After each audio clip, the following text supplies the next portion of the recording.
Hey guys, it's Becky. I am back with another process video.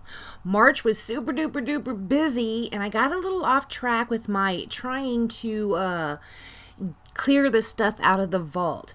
I did find this video. This is one that is from the vault. This is a layout I did in October of 2017.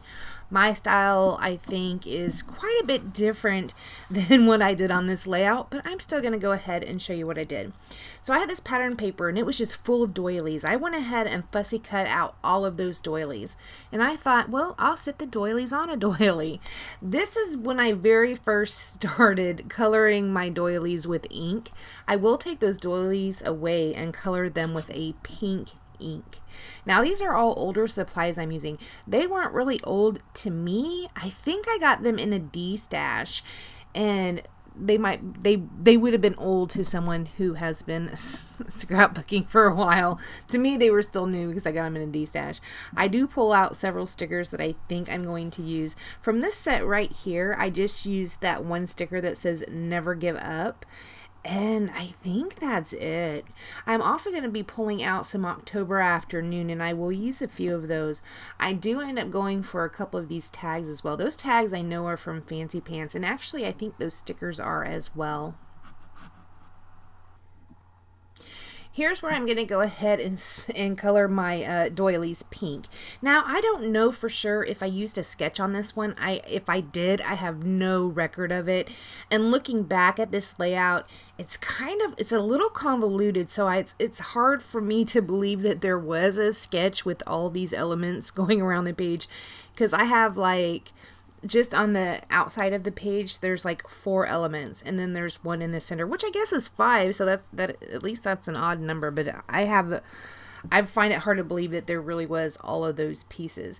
You can see originally I started with the top left hand corner and the bottom, or the side right, and then down there at the bottom. But I am going to end up adding another one right there where those tags are at the top. That's something I wouldn't do right now. I don't know. It just does not look right to my eye. I am going to keep this. Now, what made me think that I needed to go ahead and pull this out of the vault and do the voiceover on it is because I don't put my layouts up until I have done the voiceover. And I'm really trying to clean up these trips, these vacations that Jim and I had taken. Right now I'm working on Lisbon, and I think I have 2 or 3 more layouts that I need to do. Well, this is one that is missing out of the album. These are photos of a pigeon, and at our hotel, every day when we would get back to the hotel, we'd sit outside, and the people at the hotel would come out and see if we wanted something to drink, and they'd bring us like peanuts, and if we wanted a drink, they'd bring us a drink. But there was always this one specific pigeon that would always come over and beg for food. Sometimes they'd bring us pretzels, and I guess previous people who have stayed at the hotel always feed the pigeons, I guess. Well, this one particular pigeon would always come over and beg for food. And there was another one that would come down as well. And this pigeon would allow the other one to come down, but more pigeons that would try to come over, she would chase them off. She would only allow this one, which I guess was its best friend. But we started calling her Bailey because that's our dog's name. And Bailey, the dog, the Pomeranian, begs for food. Ridiculous. And that's what this pigeon was doing. Now, if I would have thought that, maybe Chamel's going to come out with a collection with pigeons in it, I would have waited to scrap these photos. But I didn't know that back in October of 2017. Who knew? I didn't know. So I went ahead and scrapped them back then. It would have been really cool to have had some of the pigeon embellishments that she has out right now. That would have been pretty neat.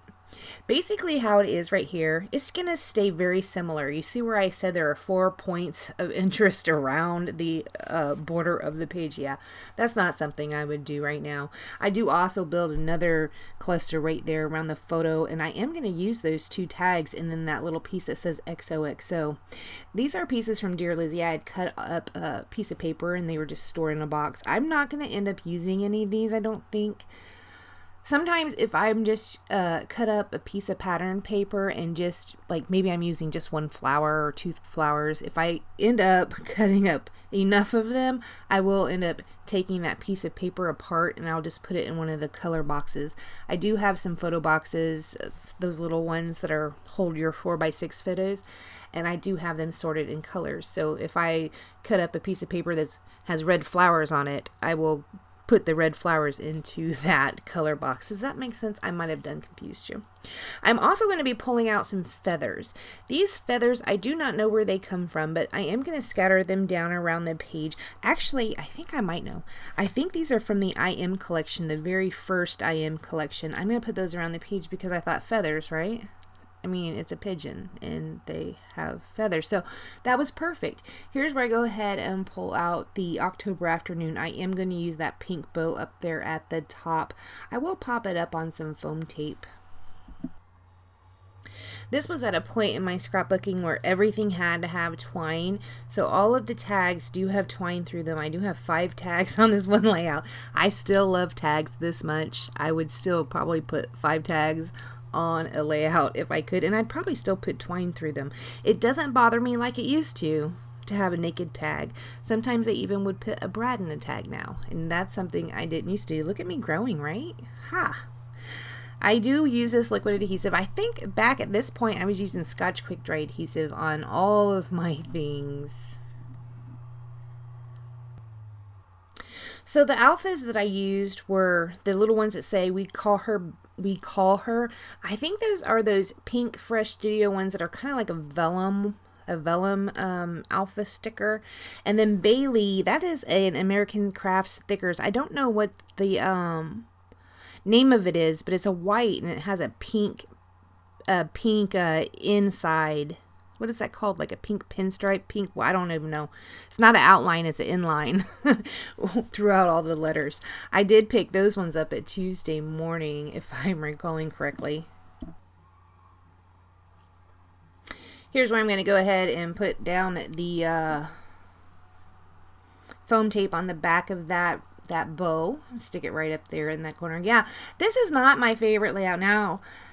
Like I said, this is not something I would do now, but I don't hate it. It's just I would do it differently now than I did in 2017. So there you go.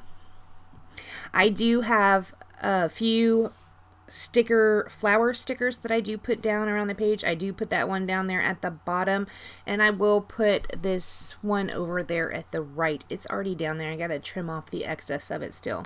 Right there I was just playing around with this geotag. The geotag is going to end up going under that right hand photo. It is kind of the same color as the other bits that are in that cluster right there at the bottom. I thought that was pretty good. I really do like to use geotags when we are traveling. So on a travel layouts, you will probably find on any of my travel layouts, you'll probably find a geotag or a globe or a suitcase. Any travel icon. I don't like to use too many on one page, but every travel icon will, or every travel page will probably have some type of travel icon. So right here I go ahead and do my journaling, and I did apparently have a lot to say. After I do that, I will pull out my Karataki watercolors. I am going to be using the gold, and I'm going to go ahead and give that a splatter around the page. Now, quite honestly, this layout is still in front of me. Like I said, I do not file them until I have done the voiceover. I thought I was going to be pulling out Heidi Swapp Color Shining Gold, so this is very interesting that this gold Karataki color does look pretty good. You know, it almost looks like the Heidi Swapp Color Shining Gold. It's a little bit darker though now that I'm seeing it and comparing it. So, alright guys, after I do that, I do not do anything else to this layout. I want to thank you so much for joining me on for this video from the vault in 2017, and I will see you next time. Bye guys.